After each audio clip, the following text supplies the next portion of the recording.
Salut, c'est Axel de World Training. Aujourd'hui, je vais vous expliquer concrètement quelles sont les pires erreurs, mais malheureusement les plus fréquentes que beaucoup de gens font quand ils rentrent dans un processus de perte de poids.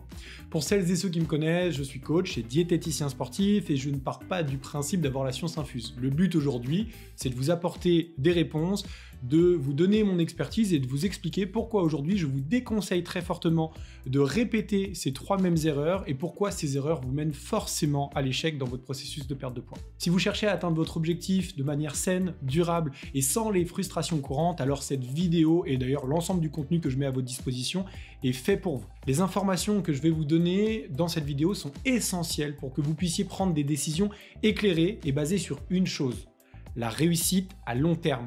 Très important. Vous me connaissez, je suis pas du genre à vous expliquer comment perdre le plus de poids possible, le plus vite possible, parce que ça ne rime à rien.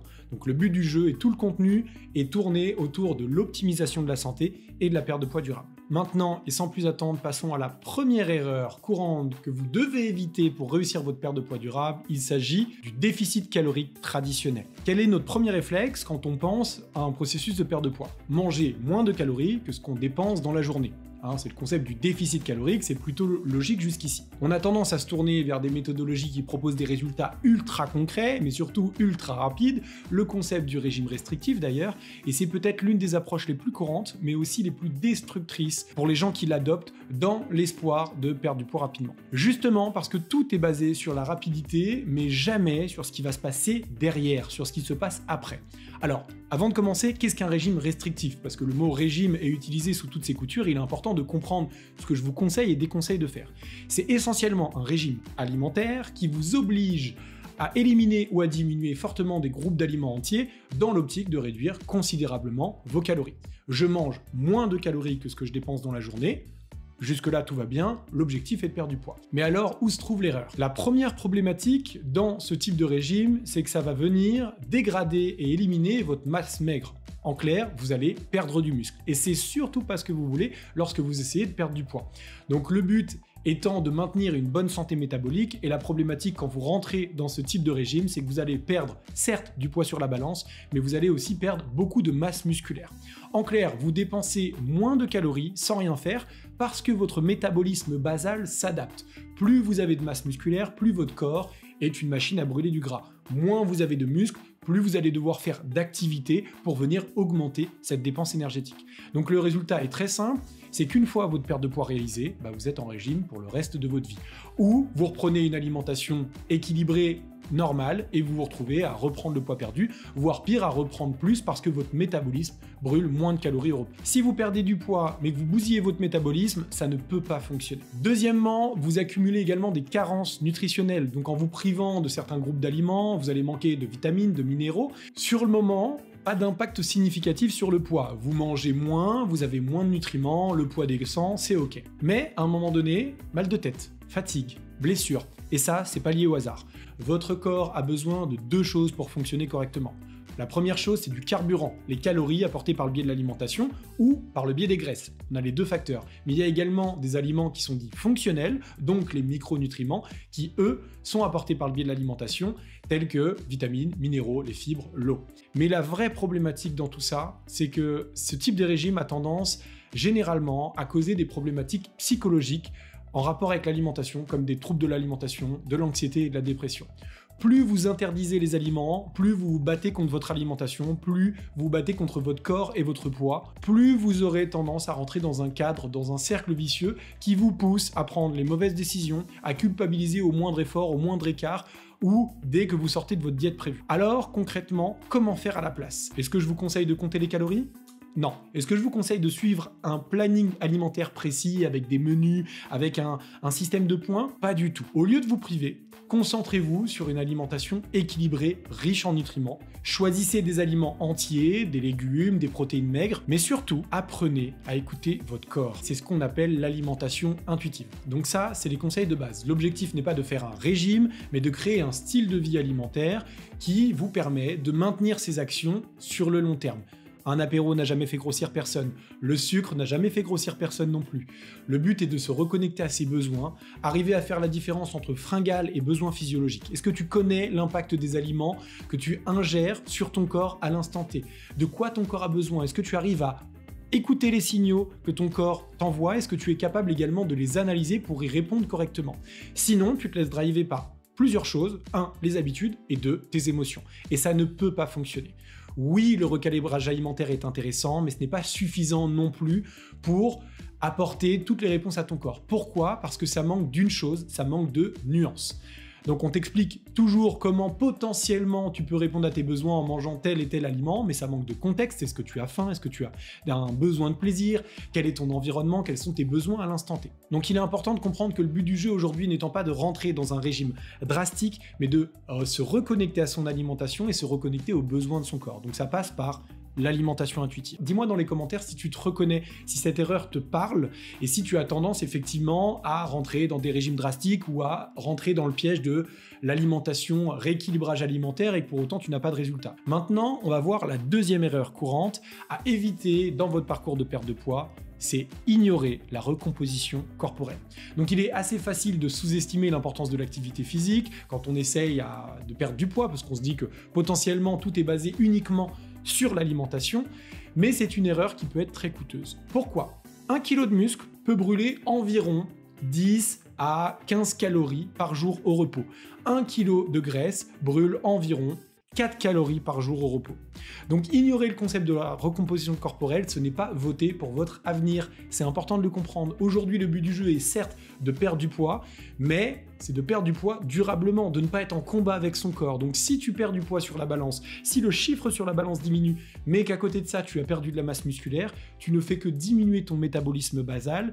Donc brûler moins de calories les jours où tu ne fais pas de sport. Donc 2 options. Première option, être en régime pour le reste de ta vie. Deuxième option, être obligé de faire du sport quotidiennement à haute intensité pour être sûr de ne pas reprendre 1 gramme au moindre écart ou au moindre plaisir alimentaire. Donc il est important de faire du sport régulièrement, de l'intégrer dans ton style de vie et surtout, mon conseil, c'est de l'adapter en fonction de tes besoins. Tu ne fais pas du sport pour perdre du poids. Tu fais du sport pour avoir un corps robuste et que tu peux utiliser pour le reste de ta vie. Donc voici quelques conseils pour intégrer progressivement l'activité physique dans votre quotidien. 1. Commencez par des activités que vous aimez. C'est très important, ne vous basez pas sur ce que font les autres ou sur ce qui vous est proposé sur Internet. Concentrez-vous sur ce que vous aimez faire dans un premier temps et dans un second temps, vous pourrez améliorer et optimiser ces séances de sport. Le but au début n'étant pas de faire parfaitement, mais de faire. Donc commencez par quelque chose qui vous stimule. Deuxième conseil, fixez-vous des objectifs réalistes et établissez un plan d'entraînement adapté. C'est important de commencer à votre forme actuelle. Je répète très souvent cette phrase, si on demande à un poisson rouge de grimper dans un arbre, il va penser qu'il est con. Donc commencez à votre niveau et essayez de mettre en place une stratégie, un plan qui est adapté à votre objectif long terme et à votre besoin en fonction de ce que vous sentez capable de faire. Troisième conseil, variez vos activités pour éviter la monotonie. C'est important d'intégrer de la flexibilité pour justement s'adapter à la situation. Vous êtes blessé, vous manquez de motivation, il ne fait pas beau dehors. Ayez plusieurs options à votre disposition pour faire en sorte de vous y tenir, de maintenir votre activité sportive régulière. Même chose que pour la première erreur, dites-moi dans les commentaires si vous avez tendance à avoir de la difficulté avec l'action sportive et pourquoi aujourd'hui vous rencontrez cette difficulté. Est-ce que c'est lié à des blessures, un manque de motivation? Est-ce que vous n'arrivez pas à trouver un équilibre ou à prendre plaisir tout simplement dans l'action sportive? Ça permettra à tout le monde d'analyser un petit peu et de moins se sentir seul. Donc dites-nous ça dans les commentaires. Et maintenant, on passe à la troisième et à la dernière erreur courante dans votre processus de perte de poids. C'est l'une des plus subtiles et pourtant c'est l'une des plus pernicieuses. C'est la comparaison constante avec les autres ou ce que vous avez déjà connu.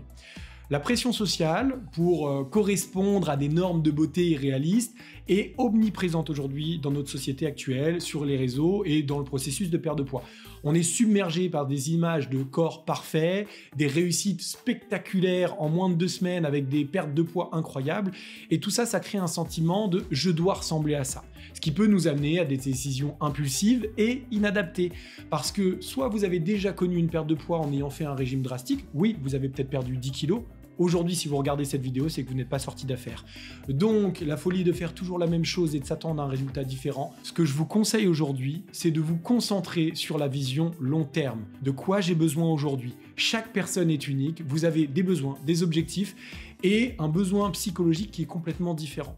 Donc les comparaisons constantes, ça peut vous pousser à adopter des régimes, des routines d'exercice qui sont inadaptées à votre besoin. Ça ne veut pas dire que l'alimentation ou la routine sportive n'est pas bonne, mais elle ne vous correspond pas. Vous pouvez retrouver un régime restrictif qui vous correspond, mais est-ce que ça répond à vos besoins nutritionnels? Forcément, non. Vous avez peut-être vous engager dans des séances de sport, vous inscrire en salle de sport, mais c'est incompatible soit avec votre niveau de forme actuel ou avec votre besoin, vos envies ou votre réalité. Donc il est essentiel de reconnaître que la seule personne avec laquelle vous devez vous comparer, c'est vous-même. Donc voici quelques conseils pour éviter les erreurs de comparaison constantes. Limitez votre temps sur les réseaux sociaux. Je le vis quotidiennement avec les adhérentes que je suis. Elles me disent oui Axel, j'ai vu tel médecin ou tel influenceur qui disait que ça c'était bien, ça c'était pas bien, ou j'ai vu que telle personne avait perdu X kilos en tant de temps. Ça ne peut pas fonctionner. Essayez de vous concentrer sur des personnes qui vous apportent de la qualité, je l'espère, comme je vous fais aujourd'hui, et non pas vous vendre du rêve en vous disant dans 2 semaines tu vas perdre 10 kilos, regarde un tel qui a perdu 10 kilos en 2 semaines. Ça ne fonctionne pas. Vous pouvez vous baser sur des réussites long terme, mais concentrez-vous sur ce qui vous intéresse réellement. Une personne qui a perdu du poids en 2 semaines, ce n'est pas représentatif d'une réussite long terme. Deuxième point, établissez des objectifs réalistes et adaptez-les à votre propre situation. C'est très important, on le met en avant, il faut que ce soit adapté à votre besoin. Vous fixez moins 10 kilos en 2 semaines, c'est irréaliste et surtout c'est dangereux pour votre santé.